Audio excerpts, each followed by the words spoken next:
I'm a filmmaker and I Wow. and I kind of switched careers in a way. I wasn't a filmmaker before, but what happened was when this incident that ended up being the muse for my film, when this happened, I got very into the field of grief and healing grief.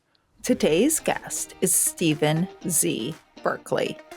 Stephen is the producer of the documentary Life with Ghosts. And you get ready This to write, and you kind of let thoughts come into your head, and you kind of just start. You could sometimes people start the conversation themselves as if they're writing a screenplay. They'll play both parts, both themselves and the departed. And at some point, if you do it enough times, you start to realize that the thoughts that you're coming into your head and the thoughts that you're writing down on paper are not your thoughts. They feel like they're your departed's thoughts or the somebody else. story idea came with the death of Stephen's father, when, shortly afterwards, his mother began reporting interactions with whom she believed to be his dad's ghost. But now I feel like, you know what? I believe that we do go on. I do believe that um, these people in these IADC therapy environments are getting bona fide visits. And now for my conversation with Stephen Berkley. Hey everyone.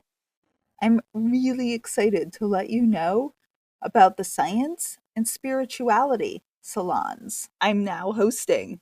During these intimate events, a scientifically verified psychic medium will give all of you readings, and I will give a talk on the science and evidence that changed my mind about an afterlife.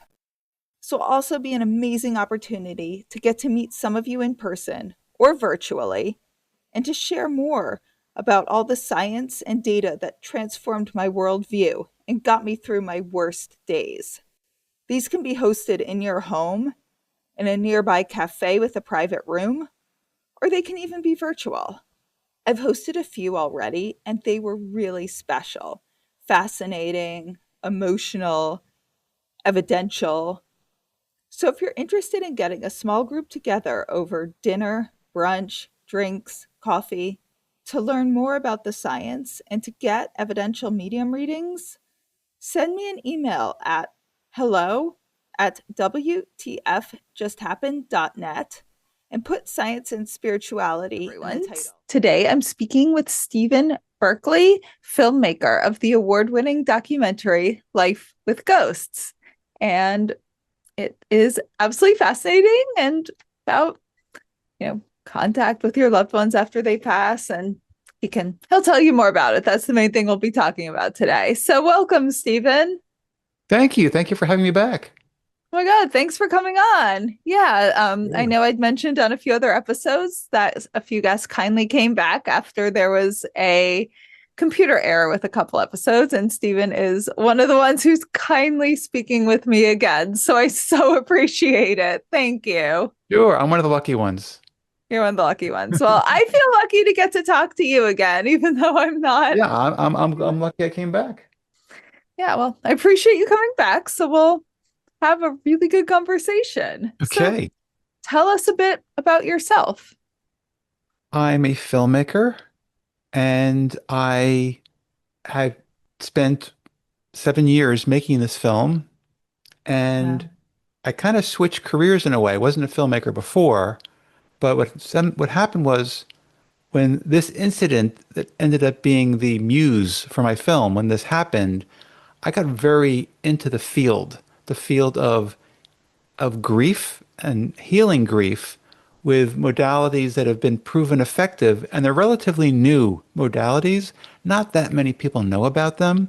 So it was kind of exciting to fall into this area where there were people around me that were in serious pain, really debilitating grief, and they were the conventional methods were not really working for them.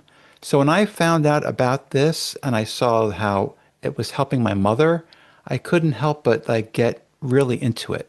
So that's kind of my background in a nutshell.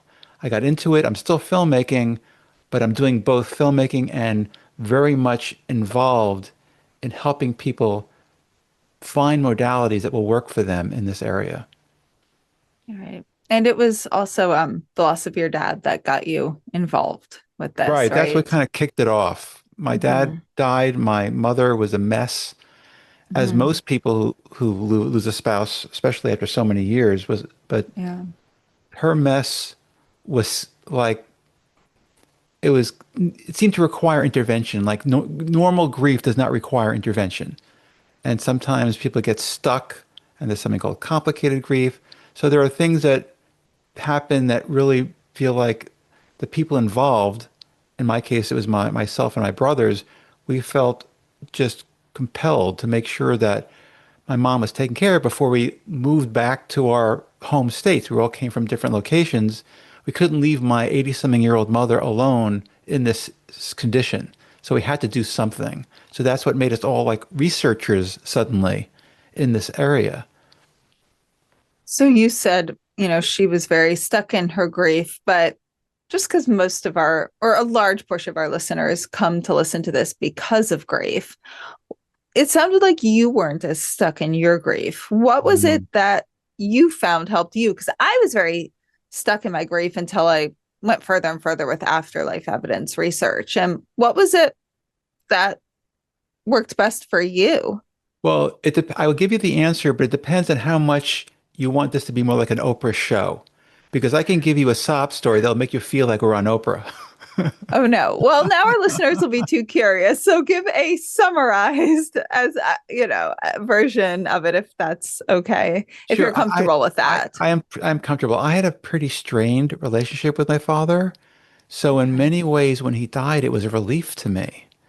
Okay. And up until up until up until the week he died, he was giving me a really hard time about my life. Mm. And I was like, how old was I at the time? I forget how old I was, but I was an adult. You were an adult. I was an Okay. That adult. was going to be my question. I'm not too much younger than I am now. And Okay. and it's kind of weird that I had this kind of Mm. relationship with him where he was treating me very badly and bullying me to live differently. And so when he died, it was like, okay, I could now relax a little bit. So, of Okay. course, there are things about my dad that I miss and I loved, and there's things that I will think about him fondly about, but Right. I wasn't in the same condition as my mother or my brothers even, because they were more, I would say, having typical grief symptoms. I wasn't. Okay. May I ask then, do you feel have you spoken with your dad since he's passed through mediums? Have you ever mended your relationship in any way? That's a great question. Because of the work that I'm doing now, it just so happens that I always have mediums around me. I have a Hmm. podcast called Life with Ghosts, and mediums are frequent guests. Mediums have become friends of mine from that show. And Hmm. so, because of both my social interactions and my work life, I'm always hanging around a medium, and they're always volunteering. Hey, by the way, your dad is here. Do you want to say something? Or do you want to let him in? Right. So that happens all the time. And I'm like, why is he always hanging around? I mean, we obviously didn't have a Hmm. great relationship in life. What Right. does he want? And a couple of them are saying things like, well, maybe he feels there's fences to be mended, and maybe that's why he's always hanging around. But yes, I've had several interactions with him through a medium, and there's been various. It's funny because the spirit always kind of comes through the filter of the medium, right? So with whoever the medium is going to influence how the deceased is presenting. It's not a Okay. pure personality of my father. It's going to be somebody else. So there are some things that seem to be constant, regardless of the medium, and there are other things that seem to be variable. My dad comes across very authoritarian. That's what I'm looking for. He's kind of Trump-like, my dad, I would say. Ooh, I'm sorry. Thank you. That's hard. Wow. Yeah. So that's there regardless. And Hmm. I would say that I feel better about him now since he died because not only Mm-hmm. because that pressure is off in terms of how is he affecting the way I was living my life, but because he's just said things to me through a medium that were just somewhat apologetic or more in the explanation realm of things. So that kind of helped. Wow. Yeah. I mean, they say most near-death experiencers, as we know, and a lot of mediums, that people who were very, yeah, I don't, I mean, you described your dad as Trump's, otherwise I would never knock someone else's father. I hope so. I hope this isn't disrespectful, but people who tend to be brutal and rough on this side, they, for the most part, maybe takes whatever our version of time is or their time, but with life reviews and a lot of experiences and a certain perspective, I'd say from what I've heard, the majority end up realizing So Liz, the error. does your show take the perspective that everything that, like the life review you mentioned, soul plans, and everything that's kind of in the zeitgeist about the continuation of our species after we die? I mean, does your show kind of advocate for that? Are you neutral? Like, Neutral. We're evidence based, just taking the stories in an evidence based focus. We have a lot of near death experience researchers on, near death experiencers. I mean, it's what I would say the combination of the consistent evidence says, and who better to say it than people who've actually been there and came back. And then you combine that with the fact that there's veridical NDEs. It seems to be the logical conclusion, but Mhm. is it definite? I have no idea. It just seems to be with the quantity of evidence I have now pointing in that direction. I think it's the most likely conclusion, but when it comes to science, it's always changing. So Yeah. we Well, don't really take conclusions other than listen to the evidence, follow it. And there seems to be a preponderance of evidence that consciousness is non-physical, and a lot of very interesting anecdotal evidence of what this all means. So that's yes. that's the probably a much longer answer than you were expecting. So, I forgot. Did you tell me that you have a law degree? oh my God. What? Okay, so now I'm just laughing my ass off that you said that. Why? Holy shit. Okay, so now my listeners will know. So a lot of my listeners know that I helped on a very um sorry, I'm laughing my ass off at this, on a very high profile court case. And it was really intense. It went on for 5 years. It was the Harvey Weinstein case. I'm able to talk about it. I had to be really secret for a while. And, who knows if it gets retried again, maybe I'll be back in court and they're going to be calling me out on all the things I said on podcasts, which just happened. So it was a really intense trial. And I lived and breathed every second of it. What was You're your Jewish. role?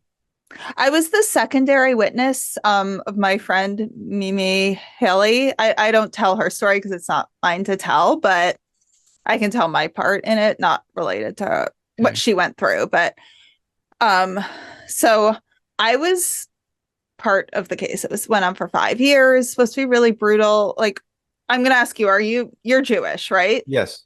You're gonna get this now. Okay. So I loved I just like loved every aspect of being involved in it. I loved the cross-examination. I apparently did a really good job both times. Like, my testimony the first time went viral.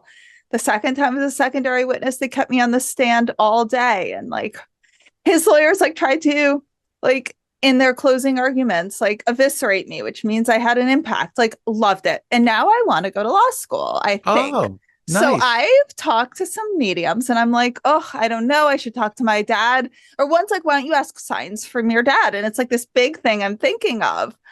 And so I said, no, this is why I asked Jewish. So should I ask my Jewish boomer dad his thoughts on whether I should go to law school or Right. keep using my energy for working on Afterlife Evidence podcast? No, if you're Jewish, you get it. If not, like, there is nothing Jewish parents of like, especially that generation, want more in the whole world than their kids to be lawyers, doctors, or maybe work on Wall Street. Right, So right. if you medium friends like, why don't you ask your dad for signs? I was like, because I know what my dad thinks. Like he's gonna bombard me with signs. Stephen and I get into a bit of a long discussion about law school, being a lawyer, and a bit about the Harvey Weinstein case.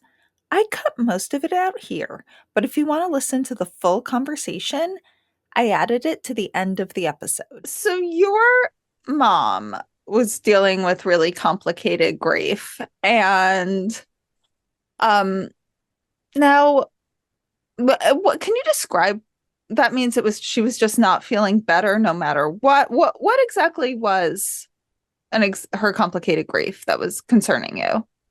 Well, I didn't know enough about it at the time to diagnose for myself. I kind of found out about complicated grief after the fact, Okay.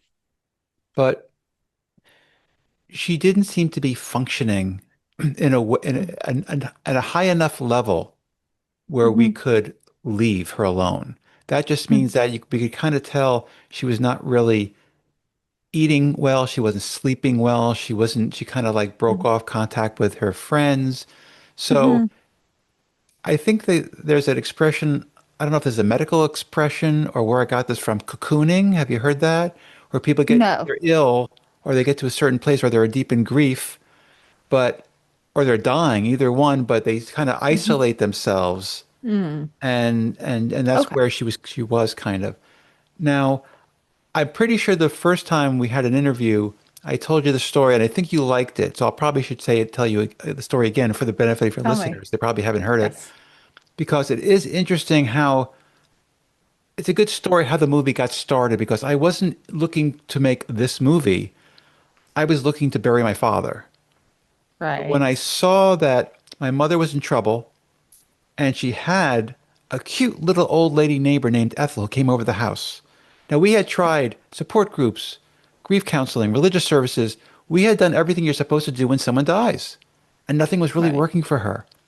But Ethel came over and she said, Irene, we don't talk about this a whole lot, but I do something when I'm missing my husband, my late husband. I write to him. I write to him every night at the same time.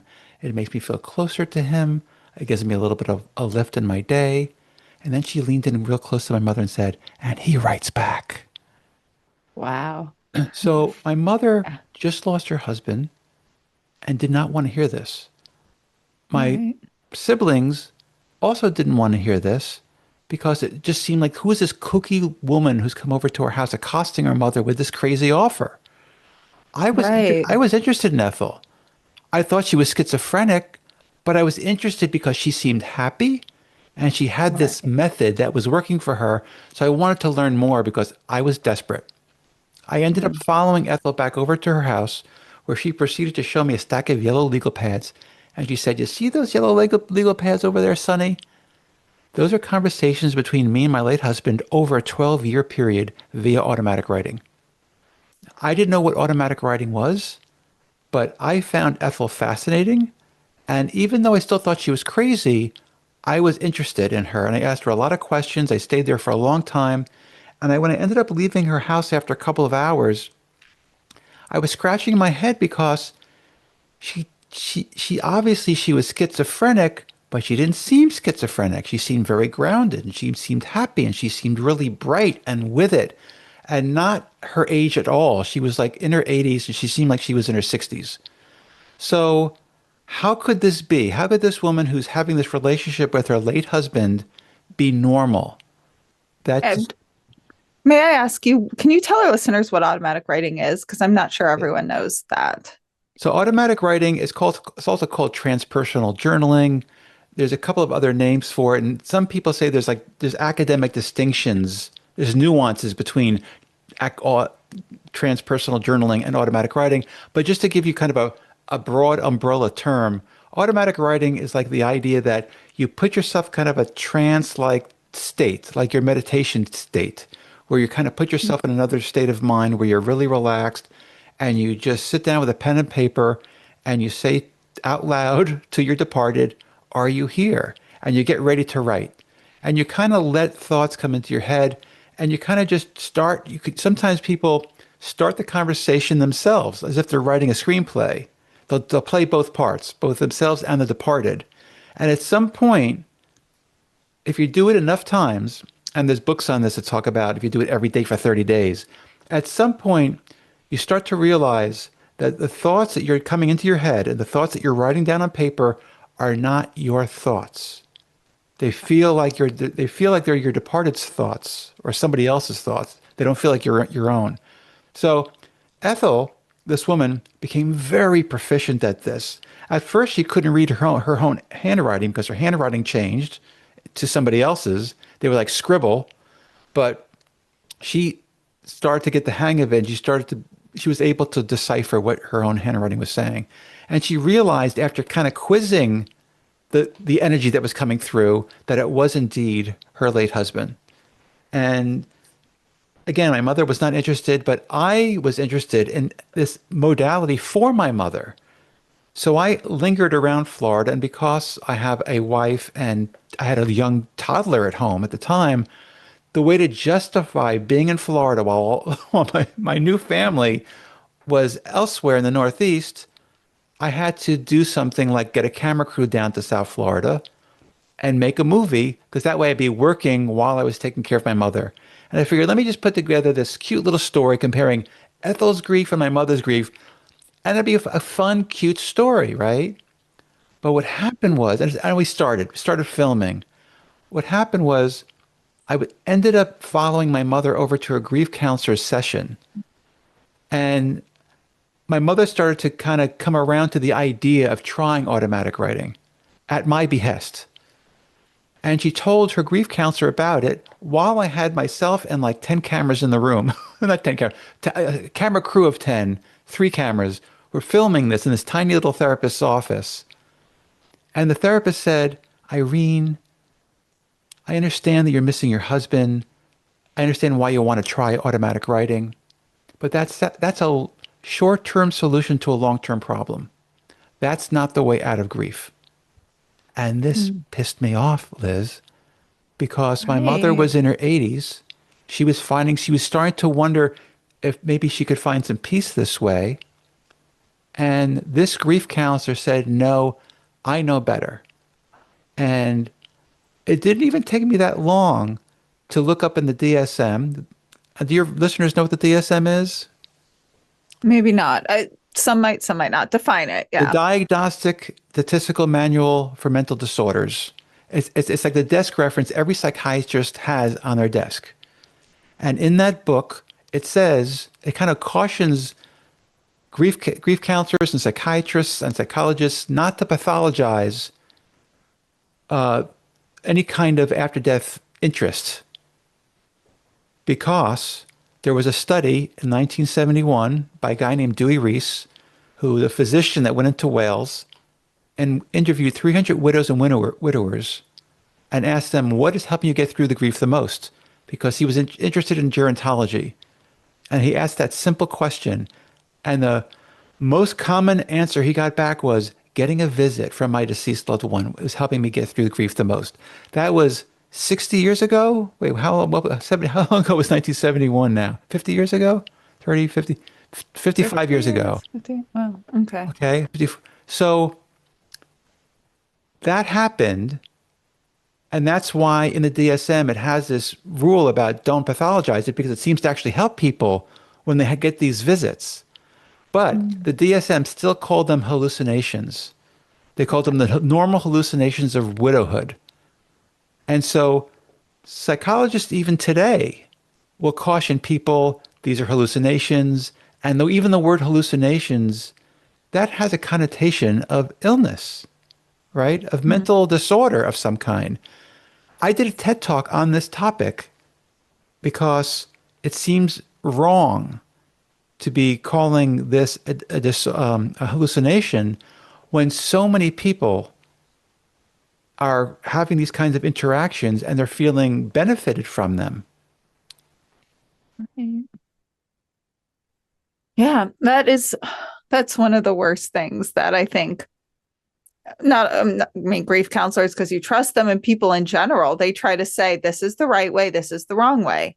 I'm sure that this way is really wrong for some people. I'm sure the way I dealt with my grief, researching all of this, is wrong for some people. And it's just one of the things that gets me so mad because there is no right or no wrong way with grief. But I want to get back to your mom's story. So she began automatic writing. The counselor, the grief counselor, grief therapist was said that wasn't good, which I'm glad your mom did not listen to that. What was her view on an afterlife at this point? What was her immediate thought when Ethel said he really writes back? Initially, she thought it was nutty and she was Mm-hmm. not interested at all. Okay. And she wasn't really in the place where she could take in much information. Mm-hmm. She just wasn't there. It was Okay. only at my behest, and I have to admit, part of this was because I was watching my mom deteriorate. So for her Yeah. sake, I wanted her to get help, and this seemed to Mm-hmm. work. At the same time, I thought this was such a cool thing to try, and it seemed to be working such wonders for Ethel. I was really pushing my mom, and I really not supposed to push people in grief to do any kind of certain way, but Right. there was nothing else we had come across that was working, and I thought it was a great story. So for Mm-hmm. selfish reasons, on top of it probably helping my mom, for selfish reasons, I wanted to make a fun movie about this topic, and I was hopeful that this particular modality would work for my mother, and it did. And it did. Right. Right. I mean, you can see all the details in your documentary, but what was her first initial, okay, I'll try this? And You know, my mom, she was kind of a reluctant character in the film. She didn't really mm-hmm. necessarily want to do the movie, but she was also, Mm-hmm. in some respects, she was a frustrated actress. She Okay. actually liked Hollywood when she was younger. She liked the idea of being an actress, I think. And so part of it was like just willing to be a good sport. She was on the team. I will play this part my son wants me to play. So in a way, she was doing it for my sake. She was trying these different things. I think it's really important, though, Liz, that I add into the story that my mother was not the primary focus of the story, ultimately. It was Ethel's estranged daughter-in-law became the star of the film because she was younger, she had two young daughters, and she had been stuck in grief for 17 years. Right. Compared to Right. where my mother was at, my mother's actually doing better than this woman. So Yeah. the reason why it's important to also introduce that is because we ended up trying a different modality for her. Like my Mm-hmm. mother was automatic writing. For this Mm-hmm. particular woman, her daughters found a therapy called induced after death communication therapy that they were testing at the University of North Texas. And I was like, oh, this is cool. There's a university study that's testing the credibility, or they're testing the success rate of a therapy that's kind of on the woo end of the spectrum. I Like I know a never lot of heard. you have heard me talk about the Forever Family Foundation. They were absolutely instrumental in helping my grief and in changing my view of the probability of an afterlife. They use science based testing to certify psychic mediums, have a scientific advisory board, and they host grief retreats. They will be hosting a special grief retreat this October in California only for parents who have lost a child. The founders, Fran and Bob Ginsberg, who've become like parents to me, although Fran sadly passed in 2020, started the foundation after the passing of their daughter, Bailey, so helping grieving parents is dear to their hearts. This retreat will have psychic mediums and speakers. While they host many grief retreats during the year, having been through it themselves, they understand the unique type of grief and the safe environment needed for those who have lost a child. For more information and to sign up, go to foreverfamilyfoundation.org. I'll also have the link to this retreat in the show Heard of notes. a university testing something like this. And the University of North Texas is actually considered one of the larger research facilities in the US. And they have a pretty big department that works on this stuff. So I was like, hey, if you guys want to go to Texas with me and be a part of this study, I will pay for it. I just want to film it. So Mhm. I brought this woman, Karen, Ethel's strange daughter-in-law, and Karen's child, one of her daughters. We flew to Texas, and she had the therapy there. And that became the ending of the film, her going through this particular therapy. So, do you want to tell us a bit about what IADC induced after death communication therapy is like? Yes. What's the methodology? Have you heard of EMDR? I have. Do you want to explain it to our listeners? It's eye movement desensitization and reprocessing, which Yes. is what is it used. It's a trauma therapy, and it's used I think it started first got I guess its claim to fame was when people were coming back from combat. This was the kind of therapy that was working the best for them, and people it's still used for veterans, and it's also used if you any kind of traumatic situation where you had any kind of PTSD from it. This is the this is the trauma therapy de rigueur. This is the one that's used. And this induced after death communication therapy is a derivation of the EMDR therapy, and it was really discovered by accident by a guy named Al Botkin. He was administering this therapy at a veterans hospital in Chicago when his client had a spontaneous after death communication. And he realized he had done something a little bit different with the protocol, a little bit unorthodox. And that seemed to have given rise to this event. So then he did the same thing with another client, and the same thing happened. So he goes, wow, this is replicable. If this is replicable, that means that I have my own, I could call this my own. This is my own procedure, my own protocol. It's based on EMDR, but it's different. And he called it induced after death communication therapy, and he trained a bunch of therapists at doing it also. And it's been around a while, but it wasn't until the University of North Texas started testing it and came up with a report that says, hey, this is not only working, but it's working a hell of a lot better than traditional grief counseling. That's when it started getting some real attention. And I have to say that I could proudly say that my movie helped kind of really push it into the limelight. Yeah. Yeah. I loved your covering of it in the movie. And I had tried it and didn't have luck. I mean, I think it works for a lot of people, not everybody.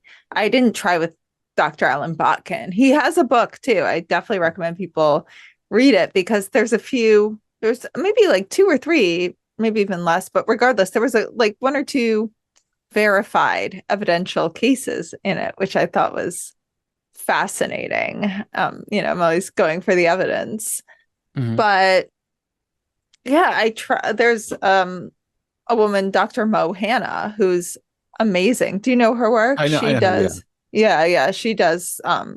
She trained with Dr. Alan Botkin, and she's Mhm. very involved with the Forever Family Foundation, which I'm very involved with. And I've witnessed her doing not EMDR for IADC, but I've witnessed the healing effects of EMDR. And then if you go Mhm. further with her, she will do it for IADC. And it's just, yeah. So this woman in the film, remind me of her name again? Karen. Karen went and did she work directly with Dr. Botkin or did she work with a different therapist? Dr. Botkin put me in touch with a guy named Graham Maxey, who was, I guess, Okay. Dr. Botkin's golden boy at the time. Hmm.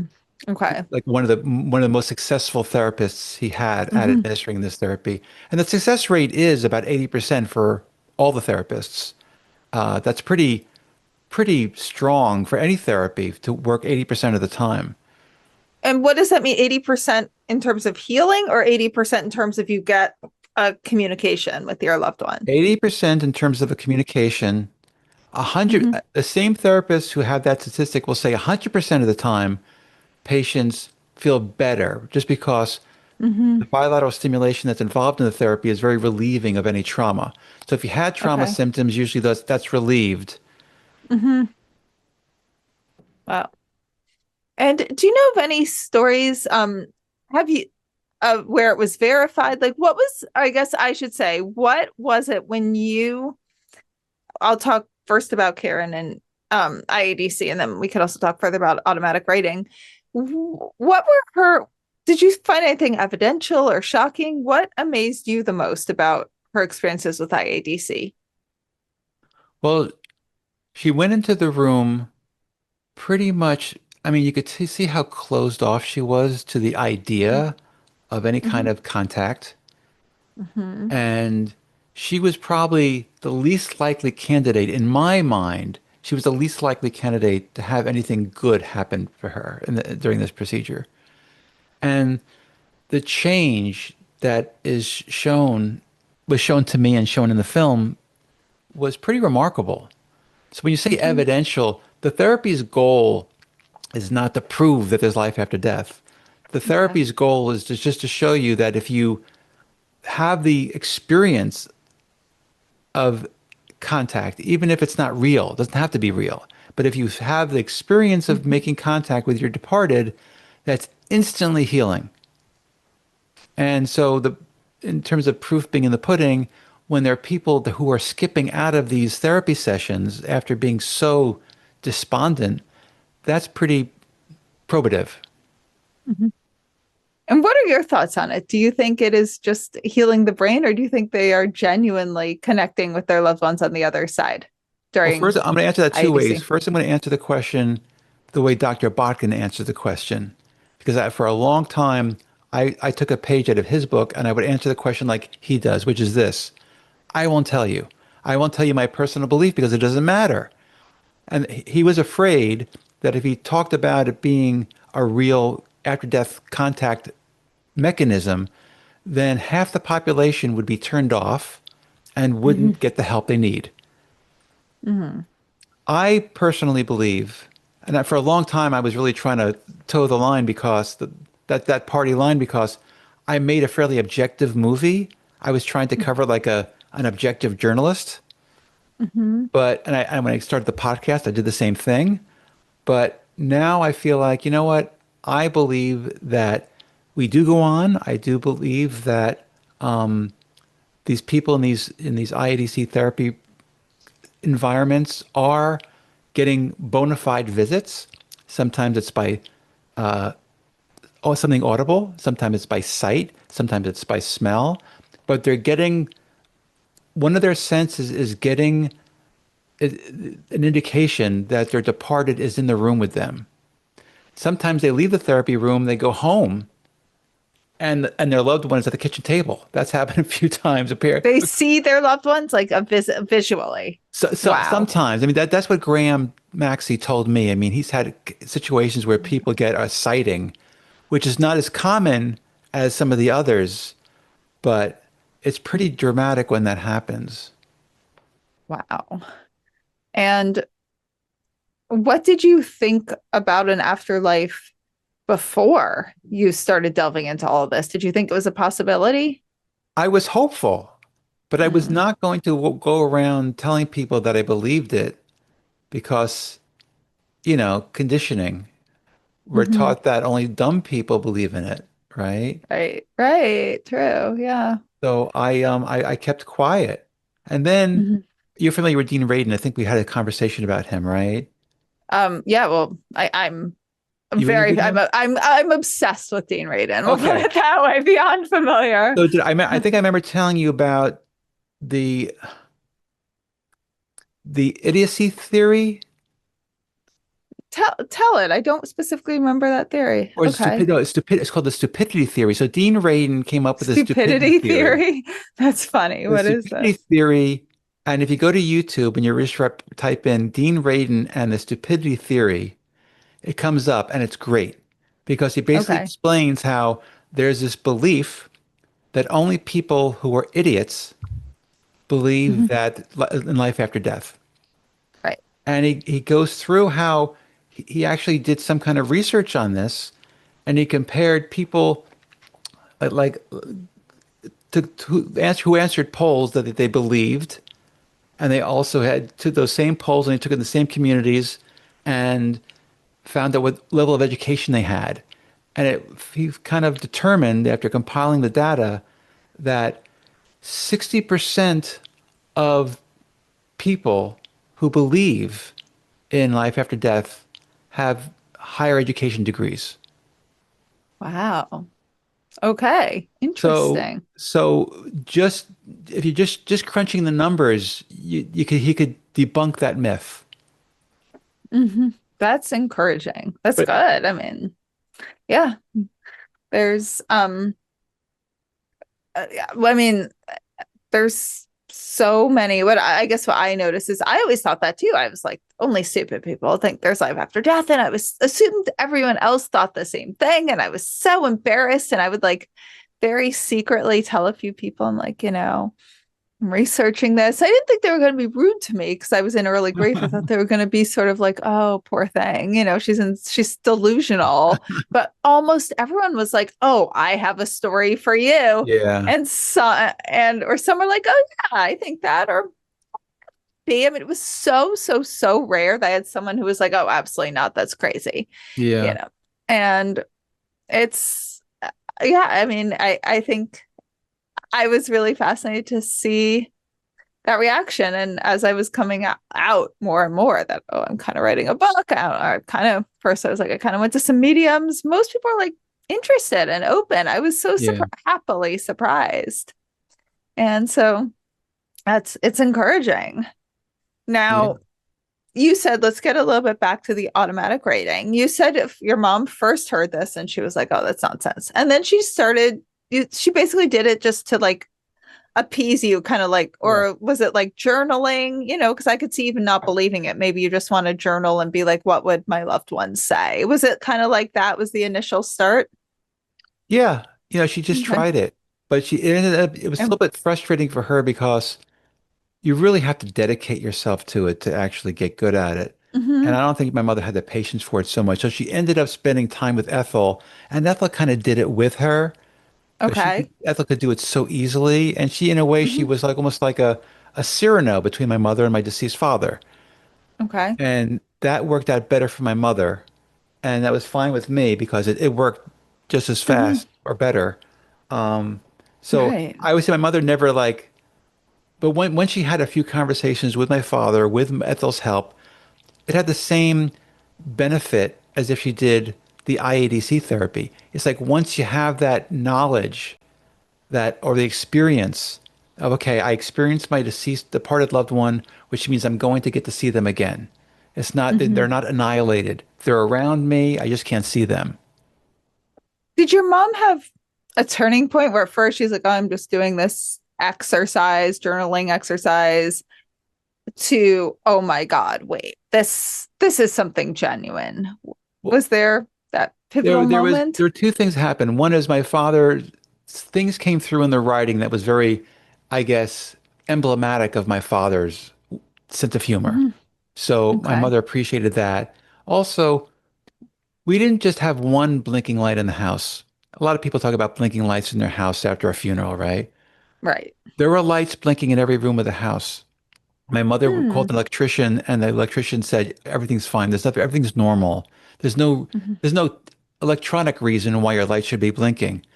And Hmm. in front of me, when I came with the crew to do this film, and we had all the widows from my mother's neighborhood congregate in my house, the house in Florida, and the house there was a lamp, like an old-fashioned lamp over the dining room table, and it was almost like a disco light.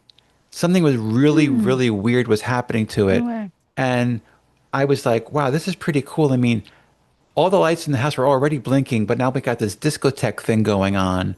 I guess all these women's husbands were like letting us know that they were there. And it only did it that one time we were there with the crew talking about making a movie together. It didn't do it before, it hasn't done it since. It just did it that one Wow. time.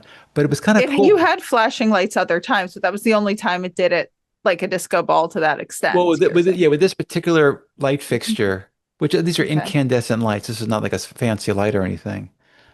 Yeah, Okay. but so that helped also push my mom over the edge in terms of, Hmm. maybe there is something to this. Hmm. Wow. And what does she think now? Is she convinced or is she still like, maybe there's something to this? Well, now she's dead.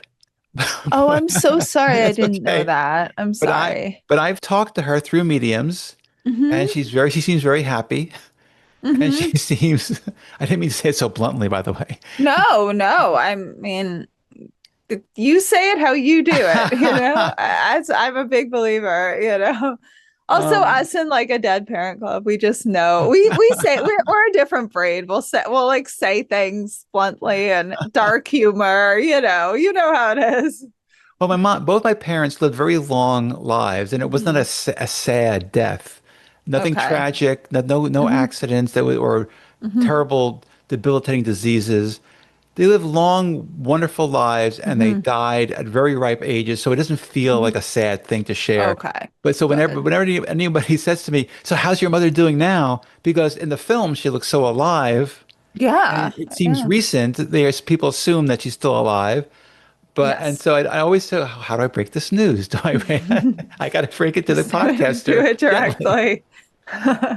But so I think now she's pretty, according to the mediums at least, she's very happy that I made this movie. She's very Hmm. proud of me. Both my parents are proud of me for having Hmm. putting this out into the Yeah. world because there's so many people who are suffering, and I might even go out and say needlessly because there are modalities that work. They work really well, and it's only because of our conditioning that we don't think to try it.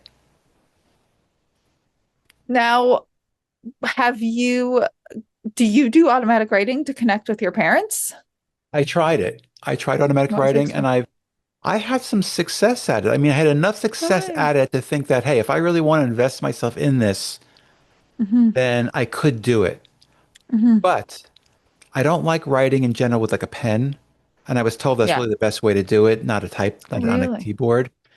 And Okay. I have had success doing it on a keyboard too, but I don't know. I don't want to make excuses, but Hmm. I wasn't into it.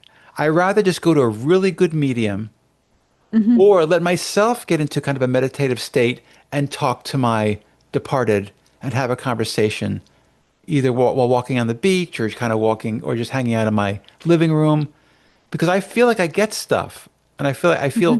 I feel like I can have a real conversation just by doing that. I prefer that to writing. Do you know why a pen is better? There's something I think Joe Dispenza, who I interviewed for the film, called it an Hmm. idiomotor response. Hmm. Because we're writing as children, we learn to write. At some point, it Hmm. becomes like second nature. We don't even have to think about what we're writing. And that puts us in kind of a state of mind in a way where thoughts come to us very easily while we're writing. So it's just recommended that if you're actually holding a pen versus at a keyboard, then that idiomotor response that something that we learned when we were a child to write like that, I think it just comes more easily. But there are plenty of people who do automatic writing using a computer keyboard. Okay, so if you're of the generation that was more keyboard, like I'm a millennial, I'm more like Right. keyboard and then pen. But then I was wondering if I'm trying to talk to someone of an older generation, which I am, is it better to do Oh, pen? you Is mean it me? better? No, like me, I'm saying, like, if I want to Oh, talk to oh, my I dad see. was not texting and I got you. writing on his phone or writing on, he didn't even really use a computer. Like, he had me later in life. So he was more like, he could have been my grandpa. So he was, so I'm like, is that a reason? Do you do the modality that the people you want to communicate with were most comfortable with? I don't think so. I Okay. think first of all, I don't know for sure, but I think Ethel would tell me that it's really about what's going to put the sitter or the person that's trying to connect into the best or Mhm. most receptive state of mind. Okay. Okay.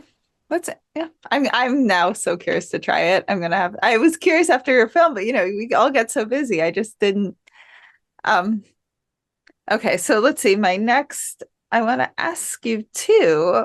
So you've gone to mediums. You what would you say is the most mind-blowing reading you had or most mind-blowing or evidential piece of information you got from either of your parents through a medium, if you're comfortable sharing?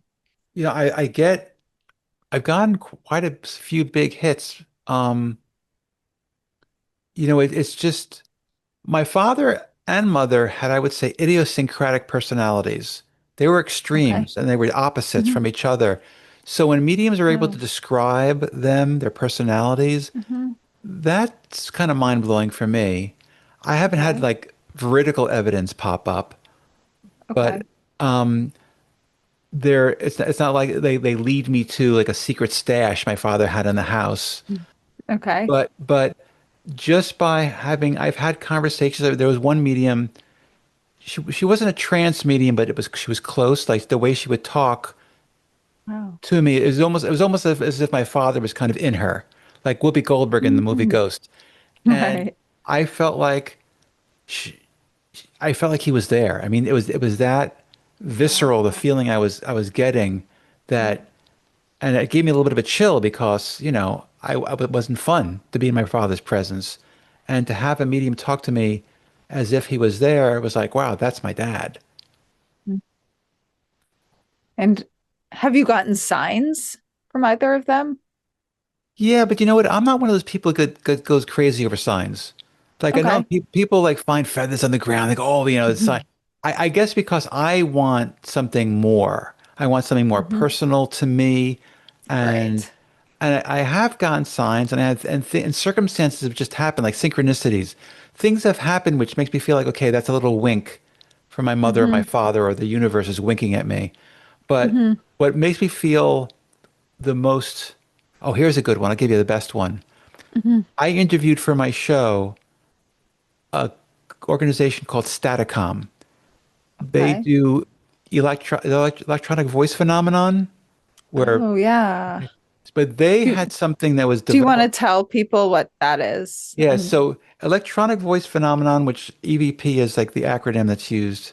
hmm. Um, that is getting communication or trying to communicate using electronics, like Hmm. a radio, or there's actually something called a ghost box that was developed. But Hmm. there's technology out there that uses like somehow you're able to achieve like voices like I'm actually not the best spokesman for this technology because I never use it, but Okay. some people swear by it, and sometimes it works. Like if it works with a radio, somehow only certain words will kind of pop out of a song, and then you kind of write down the word that's popping out or louder than the rest, and like sentences are formed by the spirit. That's one way of doing it. But these Staticom people, they created something that created white noise, like those white noise makers for people who can't sleep well with street noise. They developed a kind Right. of white noise maker, but they were able to filter out all the artifacts, they call them, because sometimes skeptics will say, well, I heard something, but there's always artifacts in electronics, and that voice that I just heard, that could have just been some kind of blip or whatever. So what they did was they filtered out all the artifacts from the white noise, and they developed a pure white noise machine. So it's not radio static, Hmm. it's just pure white noise. And they slowed it down in real time because with EVP, whatever voices you're picking up is usually the frequency is so fast you have to slow it down on a replay to be able to hear anything. Hmm. These guys slowed it down in real time, and they were able to get voices coming out of this thing saying, "Hello, I'm here. How are you?" Wow. And it didn't make any sense, that they were able to do this because again, how do you get voices coming out of pure white noise? But they did it. And that was pretty fascinating. It's really interesting. Ooh. And you said you had them on as your guest? Yeah. Oh, I'm going to reach out to them. I'd love Reach to out have to them them. on. And also, everyone should listen to your episode. I want to ask you more about your podcast, but actually, first, I want to ask you what, and just tell me if you feel you've already answered this, because you have answered along these lines. But of everything you have encountered, whether it's research or personal experiences, what would you say is the most compelling evidence that there is an afterlife? The most compelling that I've come across is this piece of information. Hmm. So There is a researcher at the University of North Texas named Jenny Streithorn. And Okay. for her dissertation or her whatever degree she was going for, she compiled some numbers. There were 112 studies done on after-death communication. No, I'm sorry, 35 studies published on after-death communication over a 112-year period. And she compiled all the research from those studies.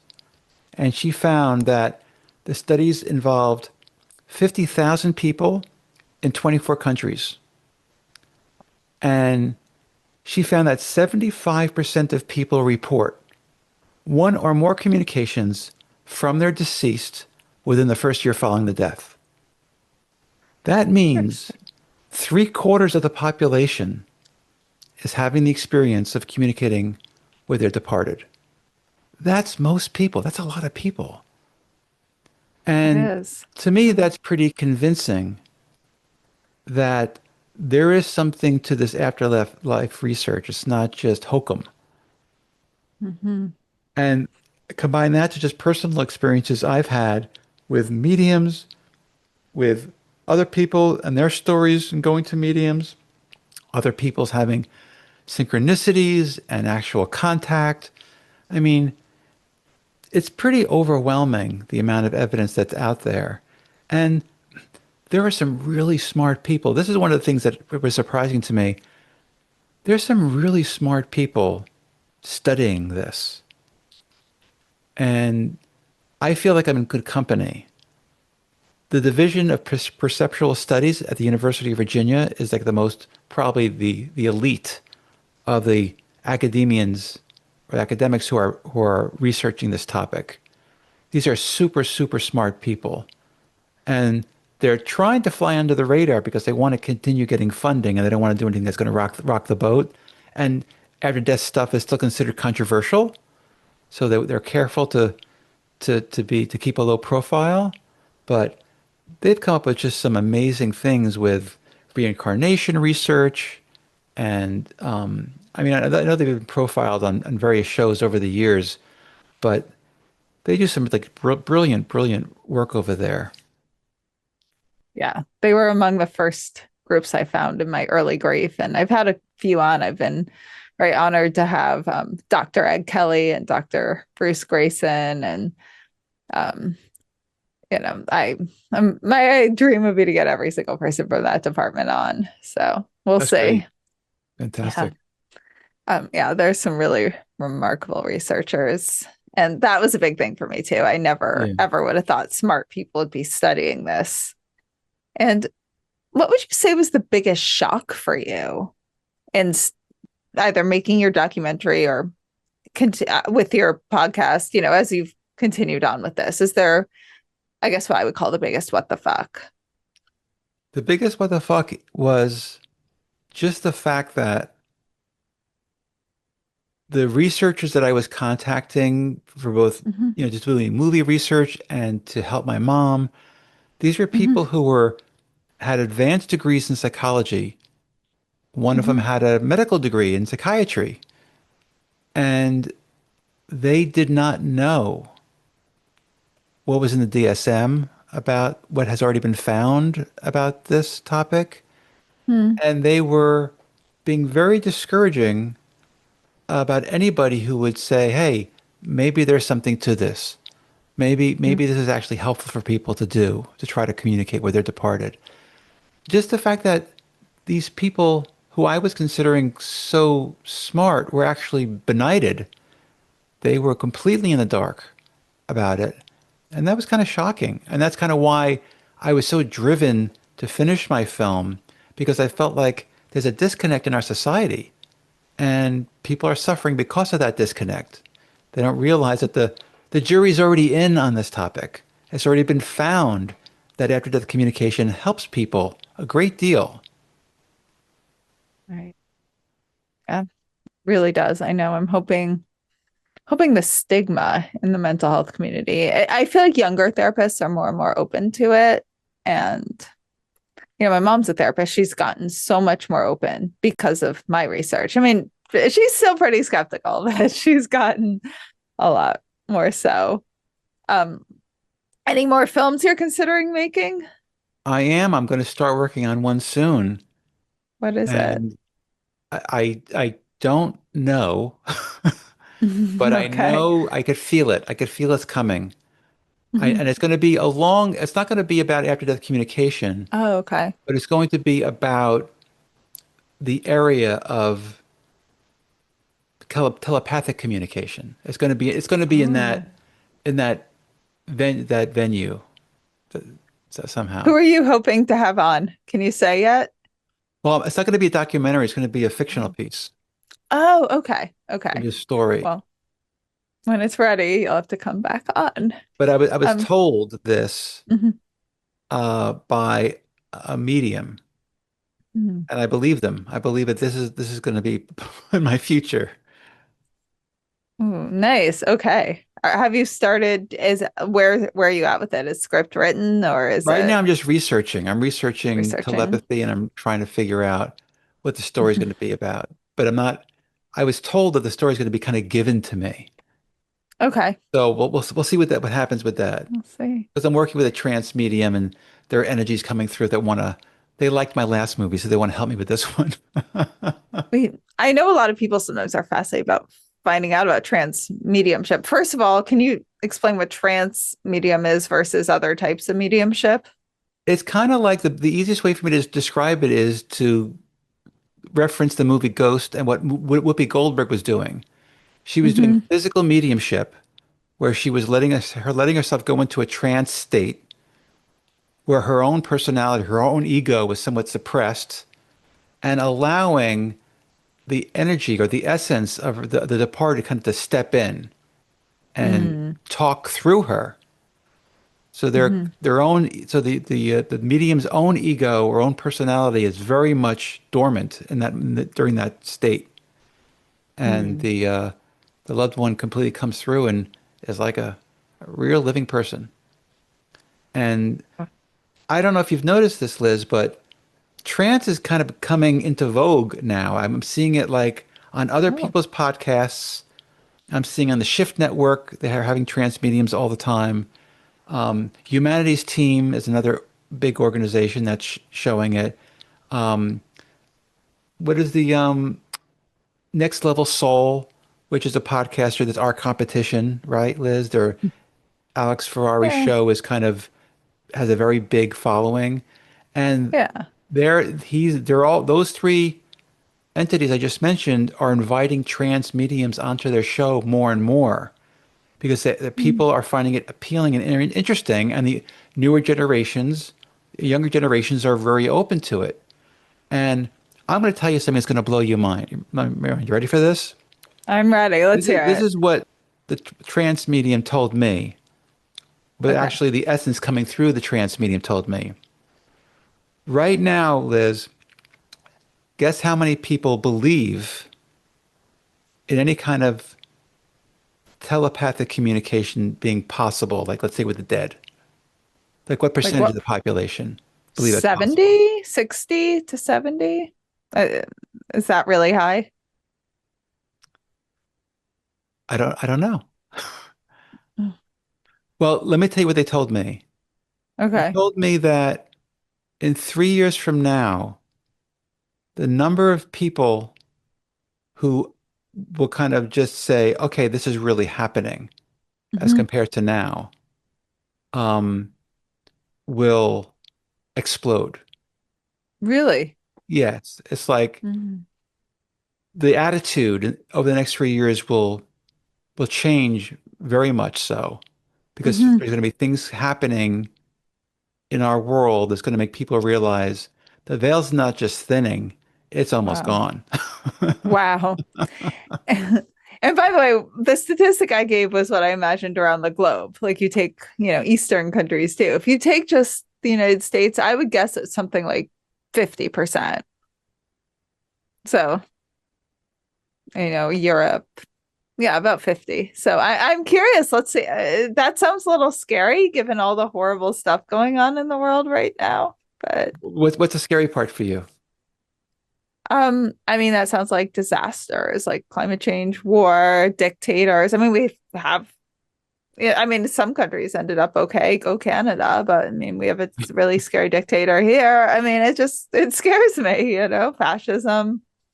I don't know that with the veil completely thinning, that doesn't seem like that happens because of very fun things, is my impression. Well, the impression that I got, and again, this Mhm. is all me just is hearsay in a way. So, Right. I'm not the horse's mouth, but what I got was we need help. Our planet's Yes. in desperate need, and the Yes. veil is thinning out of necessity. They could see that we need help, so it's a good Hmm. thing that Okay. the veil thinning is not a result of all the tragedies going on. The veil thinning is a prophylactic measure. Mm. They're going to help us. Oh, okay. Well, I'm gonna watch and see. I mean, how, okay, I'm picturing it more. It happens based on the level of tragedy. Yeah. So Well, we'll see. We'll see. what I want you to do is keep this interview handy. So 3 years from now, you Years could from pull it now. up, and if Mhm. I'm right, you could have me back on the show, and I could boast that I You'll was just have to do a huge "I told you so." right. So, you had the documentary and then you started the podcast. That Yeah. came, oh, what was your inspiration in starting the podcast? Wendy Zamet. Wendy and Victor Zamet are professors Yes. in Australia, and they started Hmm. something called the Friday Afterlife Report, which they've been Oh, publishing I for don't know 30 that. years. Okay. And they have a group that meets every Sunday. I think it's every Hmm. month. I think it's every Sunday. It could be once a Hmm. month. I can't remember. But they have a group that meets, and they have like scholars in their group. They have people who just have a lot of experiences Okay. in their group, but they want to make sure that the generation coming in is aware Hmm. of all the evidence that's been collected over the years. Oh, I thought they did voice, like inner voice community. Why am I blanking on the name? I don't know Electronic why I voice know. phenomenon. Yes, thank you, EVP. Yes, I Well, even took a class on it. they're So, interested in okay. that, and they definitely have had people on their radio show, Hmm. their podcast, Hmm. talk about it. Okay. So they're interested, but they kind of recruited me. They saw my movie, they had me on their show, and they said, Amazing. you should really start your own podcast because they're trying Okay. to get people like you and I to pick Hmm. up the mantle and bring it forward because Hmm. they're older, they're like they're probably approaching 70 or 80. So Okay. they want just younger people Hmm. to start. So they want to make sure there's Hmm. people who kind of take over, resume where they are. Hmm. So they said, start a Amazing. podcast, and I'll be your first guest, and I'll promote it on my program. So I started Hmm. it, and it got pretty popular quickly. So I'm Amazing. happy. I I like should talking reach about out this to stuff. them. Yeah, I should reach out to them and have them on too. Um, Amazing. Is there, I mean, I guess you did mention about the guest with the voice box and the white noise. Are there any other guests that just blew you away? Well, they all blow me away in some way. Hmm. They all have everybody that I've had on my show impressed me, or they taught me Hmm. something new. Hmm. And I had all the people that were in my movie were Hmm. guests on my show. Hmm. And um, let's see, the Staticom guys probably ranked pretty high up because they were Hmm. doing something I haven't seen before. Right. And yeah, I could probably point you towards some guests. Right now, I'm kind of blanking on like what my favorite, absolute favorite one was. Okay. No worries. Thank you. Okay. Yeah, I mean, I'm sure they're all good. It's almost a pointless question because people should go listen, and one person's favorite guest is going to be, someone else's least favorite. I mean, not to be negative, it's horrible to say least favorite, but, different people will have their different favorite guests. You know who I really So, liked? I really liked Terry Daniel, who started the Afterlife mm, conference. okay. She's like Yeah. really smart and really persuasive. Hmm. And I just love Hmm. I love listening to her. She's got a really great, authoritative way of speaking about it. Is there anything? I want to ask you about you're co-teaching a class with the medium. Yes. Tell us about this class. Okay, so This is our second class. The first class was like the fundamentals of mediumship. The medium Hmm. I'm working with is not an old medium in terms of she hasn't been doing, she's not a veteran. She hasn't been doing this for Okay. years. She's only been doing it since 2017 when the love of her life was hit by a car. Oof. Okay. And she's a scientist. And I love people who are have that left brain way of thinking and they're into science and they've kind of morphed over to the mediumship right brained way of handling their lives. Because to me that adds more, for lack of a better word, verisimilitude to Hmm. what they're doing. Hmm. And so she said, okay, I am going to chew my arm off if that would help me reach my departed. His name is Scott. And that's what she did. She took mediumship lessons, she did all this research, and she realized she was getting some success and she was like a dog with a bone. She really threw herself into it 100%, and she got good at being a medium. And now she calls herself a mystic. That's how good she is. Hmm. But she got really good, and I had her on a guest on my podcast. Her name is Cheryl Page, and people like her. And I invited her to do a class with me. So she teaches like the fundamentals of mediumship. Because a lot of people think that when they want to learn mediumship, they have to take a class which teaches them how to be a medium Hmm. and how to be a professional medium, how to get clients and all that. But most people who want to learn mediumship just want to talk to their significant other or their child. Right. They don't need to learn how to like be a medium, be a professional medium. So she said, let's teach a course just helping people make that one contact. And so that's Right. what she did. So she teaches like the fundamentals of how to make that initial contact. So we did that. We taught 5 classes together. And right now they're on my website and you could order one at a time and they're only $20 each. So because we That's wanted to amazing. offer people like an introductory rate so they could Hmm. get to know Cheryl and everybody should have access to this kind of material. And then after we completed that, she said, okay, let's go deeper for people who really are into this. Let's teach a class. This is because she wrote a book called Mystic Richness, where her theory is we can use artificial intelligence to assist us in connecting across the veil.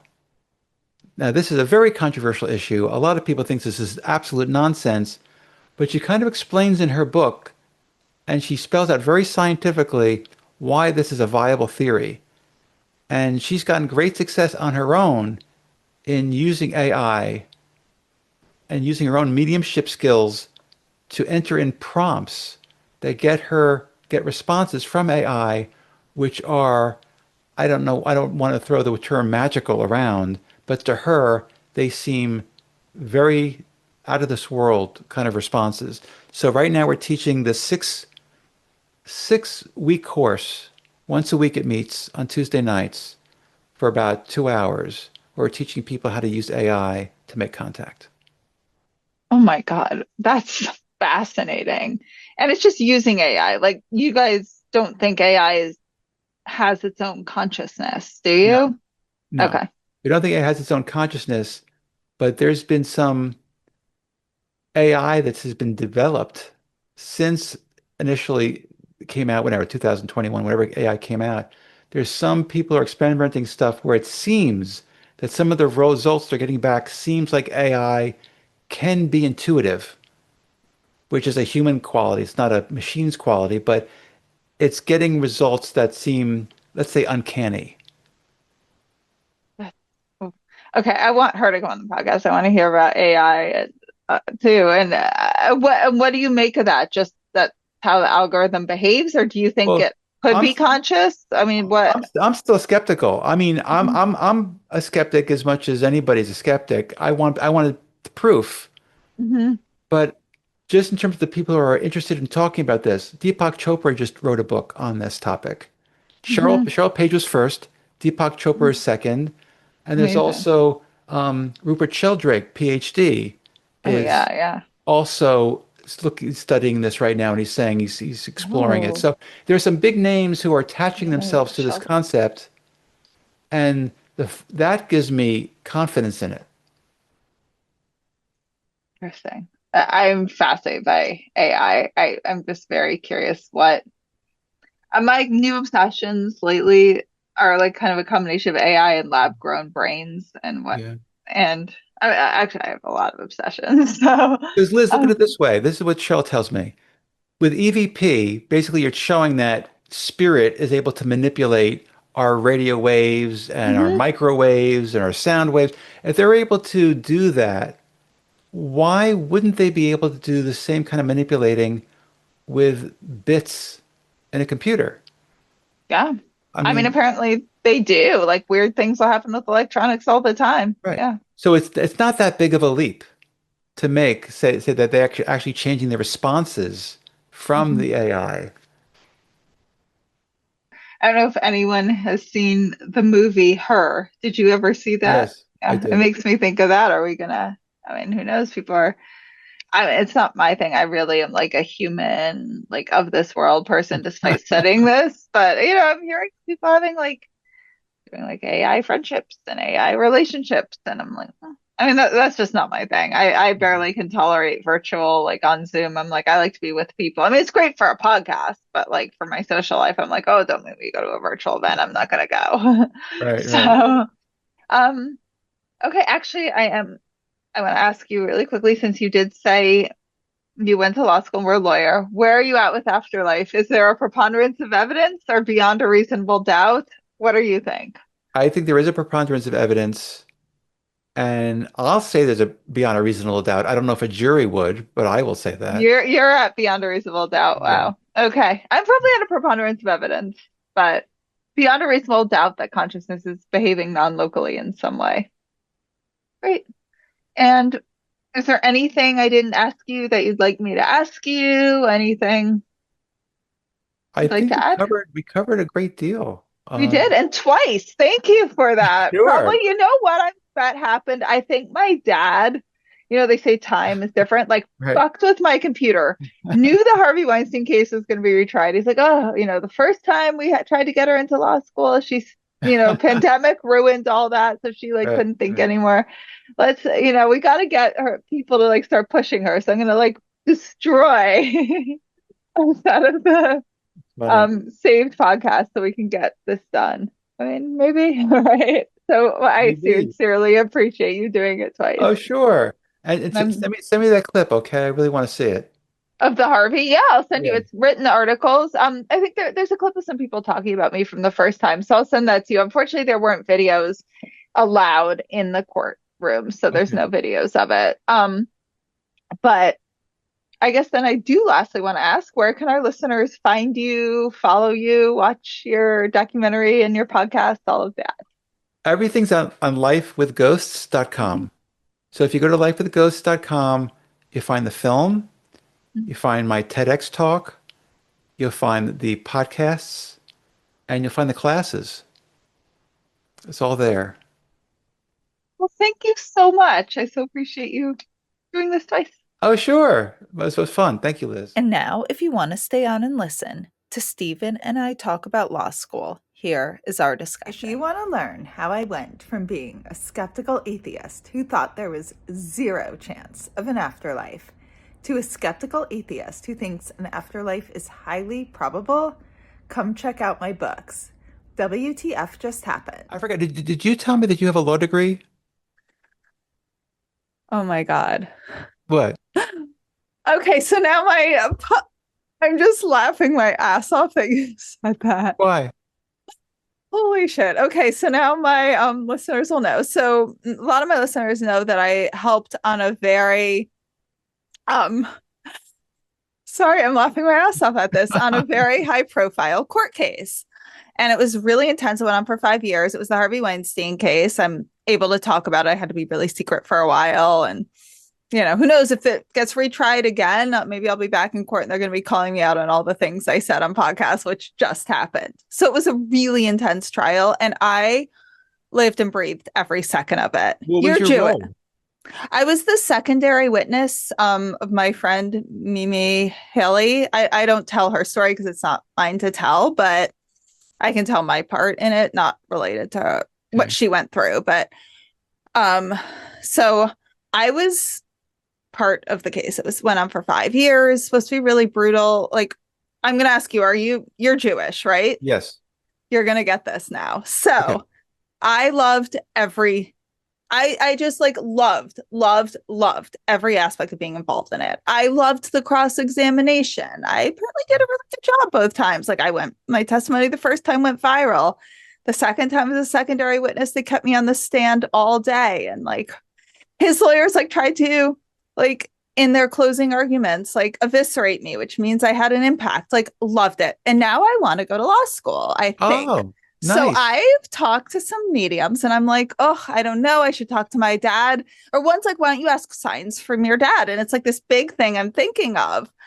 And so I said, this is why I asked Jewish. So should I ask my Jewish boomer dad his thoughts on whether I should go to law school or Right. keep using my energy for working on Afterlife Evidence podcast? No, if you're Jewish, you get it. If not, like there is nothing Jewish parents of like, especially that generation, want more in the whole world than their kids to be lawyers, doctors, or maybe work on Wall Street. Right. So Right. if you medium friends like, why don't you ask your dad for signs? I was like, because I know what my dad thinks. Like he's gonna bombard me with signs. So just yesterday, a medium friend suddenly just randomly sends me a clip of me talking on a podcast about Harvey Weinstein. I was like, Rebecca, why'd you pick that one? And like, could my dad? I told her, she's like, yeah, I think that was your dad. That's so random. And she's like, just ask your dad for more signs. And then earlier today, I was like, Dad, I know you want me to go to law school. I'm feeling so confused. You just got to give me like a little more kick in the ass, and then you said that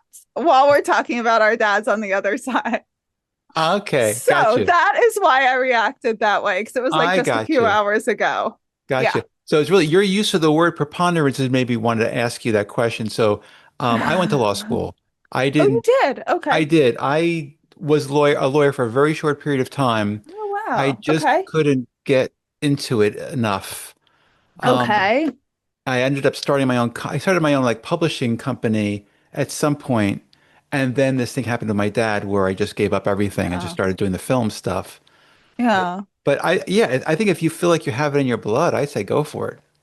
I love social justice. I mean, just the way using words preponderance of evidence, like my mind just went right there like 10 years ago when I first started reading all the evidence. I just noticed I put it together like a lawyer. And I was like, well, I'd love to get to beyond a reasonable doubt. Right now, I'm at preponderance of evidence. It was just how I assess everything. And then the trial came it was a lot of like, meetings with lawyers and prepping, but it came naturally to me. And I adored the cross examination. Like, who likes a cross examination of like the most tough lawyers in the world, like Jennifer Bonjeans on like Harvey Weinstein, P. Diddy? And I'm like, R. Kelly. She's like brutal. But I was like, Mhm. loved every breathing second of it. So I'm like, oh, and I love the strategy.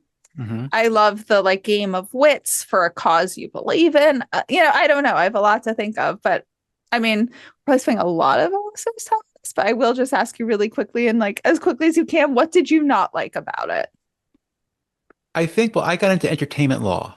That was like Okay. my thing. And Okay. I think I was disappointed that I was not on the set as an entertainment Oh, lawyer. okay. I Okay. thought somehow in my naivete, that's how naive I was. In my naivete, I thought that I would just be just around lights and cameras and action. Okay. That's where my excitement is. Not as much the trappings of the courtroom. But Okay. it sounds like you have that. It sounds like you have that gene that would thrive in that atmosphere. I know. I wish I was like a senior in college right now. I wouldn't even question going, but now I'm like, oh fuck. Well, Like, you're still pretty darn young, so I wouldn't sweat that part of thank it. you. Okay, that's like the main. I'm like my mid 30s. Can I go to law school now? No.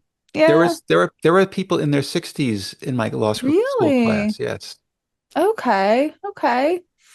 That's just, and you know what? My dad's probably gonna fuck with like every one of my podcasts now until I go. Okay. Well, thank It's you, not too late. Dad.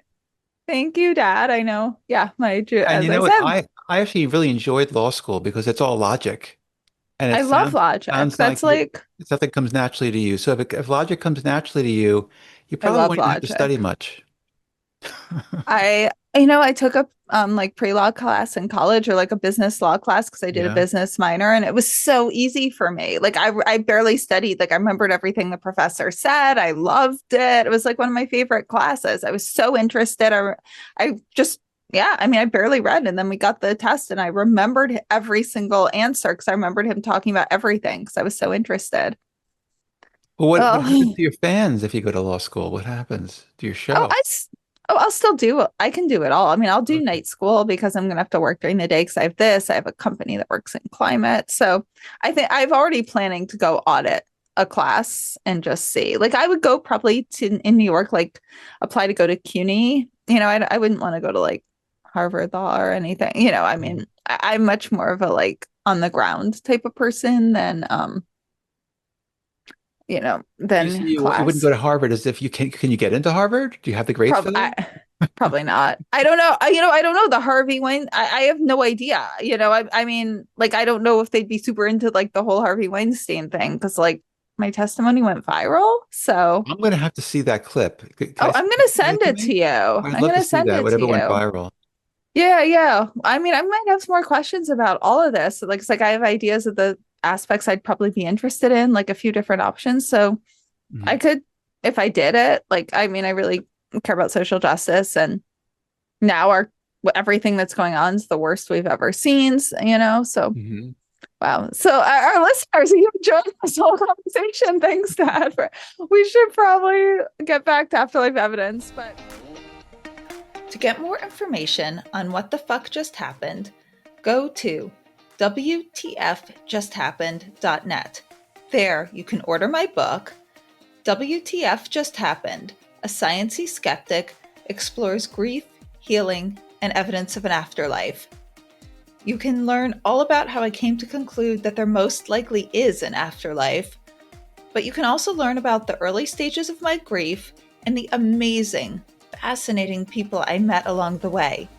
You can read about how much I harassed the mediums and scientists trying to get evidence to see if the mediums were cheating and see if what everyone was saying actually was true.